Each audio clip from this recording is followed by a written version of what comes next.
আমি আছি এখন সবেরই পরিচিত একজন ব্যক্তির কাছে, যে মানুষটার অনুরাগী বহুত মানুষ আছে আর কোটি কোটি মানুষ তার ফ্রেন্ড আছে, আর এবার ইলেকশন খেলবো বিধানসভায়।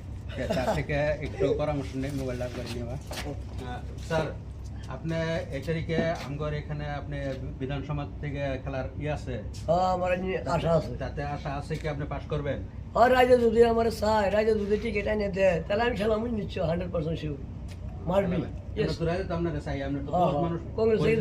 কংগ্রেস থেকে যদি টিকিট দেয় আমি খেলাম, আর যদি না দেয় তাহলে খেলাম না। কংগ্রেসে যদি দেয় তাহলে খেলাবেন না?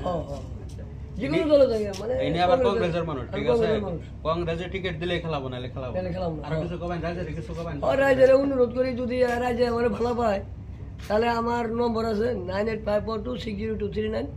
এই নম্বরে কমেন্ট করলে এলো, আর কইলে এলো তো হম রাজের রাজে আমরা নাসিরুদ্দিন স্যারের চাই, আমরা বিজয়ী হিসেবে ডিএলজি দলগাঁও সমষ্টিতে আমাদের নতুন এমএলএ চাই।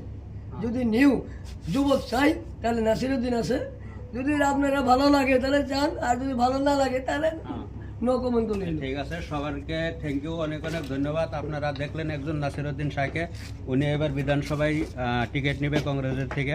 আর আপনারা যদি তাকে পাস করান তাহলে আপনাদের বহুত উন্নতি সে করে দিবে, সেটাই তার প্রতিশ্রুতি। ঠিক আছে, ওনার সাথে পরিচিত করে দিলাম। ঠিক আছে।